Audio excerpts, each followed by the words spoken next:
Yo, what is up, my goobers? It's Gooshi, and I got another round of buys and finds. More buys than finds. When you see the cards, you'll know why. But I actually went to my first card show, and that was quite an experience. It was like in a gym at a school, and even though I had like full bars of 5G, there was no internet, so I couldn't check the prices. So that was kind of annoying, but I still had a super good time. The last two cards I'm going to show off, there's actually a small story that I'll tell. Super embarrassing, but the outcome was still good nonetheless. But these next like 6 or so cards are from the same seller, so all prices will be on screen, but most of them are okay prices, but there's one that definitely devastated me. So first up, we have this Breloom from Deoxys, one of my favorite sets. Quality does look pretty alright. I think this was labeled as near mint. Let me double check. Yes, near mint, and I would say pretty alright. I think that the front is a little rough. I'd probably put this at like light play, but it was good enough. This was probably the best condition card right here. It's the Wizards promo Misty's Psyduck. They list this as near mint, and I think I can actually agree on that one. I don't think there was like really any whitening. It overall looked pretty good, so I was very happy with that buy. Next up is this Blaziken. The reason why I got it, it's a very stupid reason, but it's actually the E-Series one. And you're like, well, Gooshi, they're all like E-Series, but not really. There was actually like a second print run of this card that did not have the E-Reader logo down there, so like the chin is a lot thinner. So I actually needed this to complete that. So I think this one was light play, and I'm inclined to agree. There's like a few white dots here and there. All looked good, so overall, not too shabby.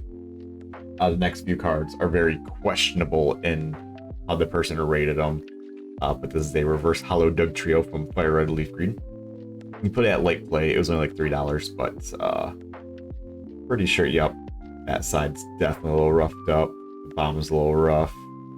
I think the hollow had some scratching to it, but that doesn't really chirp me too much. But this is probably moderate play. That's a little bit severe whitening there.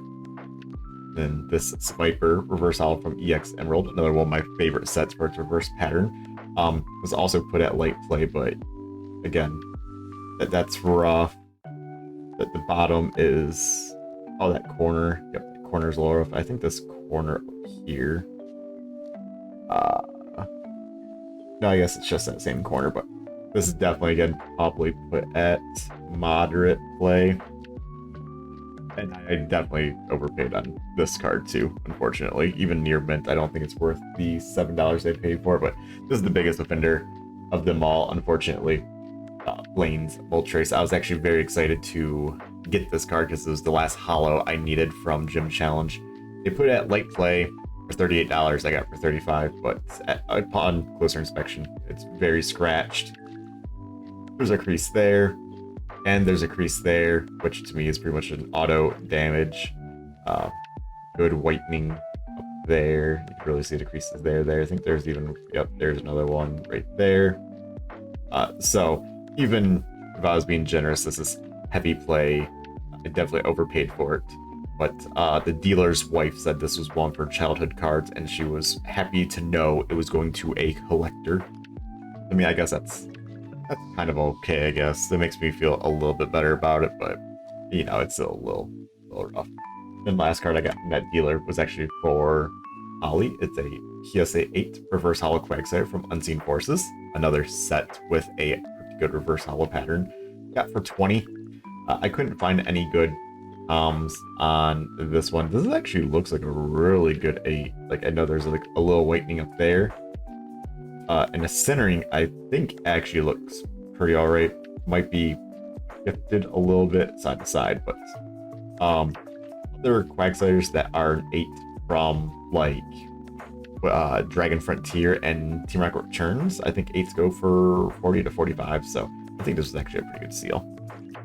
And then next up, for the next 2 cards, I'll tell a story while I'm just showing these off, but we got a Whitney's Mill Tank versus Series, Japanese, PSA 8. So the very first Pokemon guy that we actually saw at the event, we were checking out his stuff, and then there was a case of like slabs and whatnot on their desk and whatnot. So we figured, we'd look through it and whatnot. And come to find out, it's actually a customer's thing that we were just like looking through, and he was actually talking to the guy.